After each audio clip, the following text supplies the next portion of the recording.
Je suis Céline Milia Baumgartner, je joue et j'ai créé avec Cédric Corin Striptease. Striptease, c'est né d'un désir que j'ai eu moi de parler, enfin non, d'explorer la nudité sur un plateau de théâtre. Notamment parce qu'on m'avait raconté l'anecdote, qui n'est pas une anecdote d'ailleurs, qui est une vraie histoire, de Rita Renoir, qui était une stripteaseuse des années 70. Et c'est une femme qui a fait un spectacle qui s'appelait, je crois, Le Diable. Après sa carrière de stripteaseuse, elle a fait un spectacle dans un théâtre où elle parlait du striptease, elle se stripteasait et à la fin, elle demandait même aux gens qui étaient là pourquoi ils étaient là et de venir sur le plateau se déshabiller avec elle. Voilà. Et de là est né ce spectacle qu'on a donc créé avec Cédric Corin. J'ai eu tout de suite envie de travailler autour de ces questions qui étaient soulevées par le striptease ou les petits bouts de striptease qu'elle avait commencé à faire. On est parti avec pas grand-chose, une barre de striptease, un tabouret, 3 costumes dénichés au puce, des plumes, moi, des textes. Moi, à la base, le striptease, c'est pas franchement un truc qui m'intéresse, ça m'ennuie même plutôt un petit peu.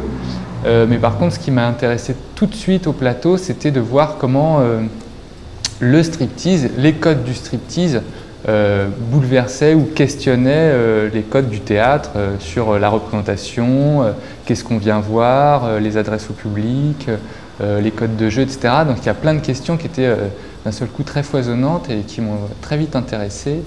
On est parti d'une fable qui est l'histoire de Maëdix. Maëdix aurait été la première femme qui se serait déshabillée sur un plateau de théâtre. En fait, Maëdix, c'était une chanteuse de cabaret au début du siècle et elle enchaînait les numéros de cabaret de chant très très vite, d'un théâtre à l'autre. Donc elle sortait très très vite de scène et elle se déshabillait très vite pour vite changer de costume, refaire un numéro. Et un jour, elle s'est trouvée qu'elle s'est déshabillée aussi vite qu'elle est sortie. Et elle a commencé à défaire sa robe avant d'arriver en coulisses. Donc elle avait le dos nu, elle avait dégrafé sa robe et le public voyant ça l'a rappelé. Donc elle est revenue sur scène et elle a fait un striptease, mais presque par accident. Et moi, c'est ce truc-là qui m'a intéressé, c'est de voir comment le public pouvait provoquer un striptease d'une interprète. Et cette histoire-là, qui est vraie et qu'on a réinventée avec Cédric, nous a plu et on est parti de ça. Donc en fait, dans le spectacle, il y a plusieurs striptease, plusieurs tentatives du striptease, mais à chaque fois, tous ces striptease, ils sont répétés toujours au service d'une même chose, c'est-à-dire le fantasme d'une jeune femme qui voudrait faire un striptease parce que le public est là pour ça et parce que le public le demande, et comment d'un seul coup, avec ces fantasmes qui se rencontrent, le fantasme des spectateurs et le fantasme de l'interprète, comment d'un seul coup on peut aller au bout de ce fantasme et qu'est-ce que ça questionne.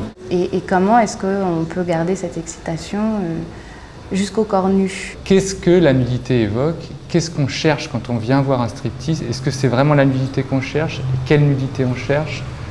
Voilà, c'est un peu les questions qui traversent ce spectacle.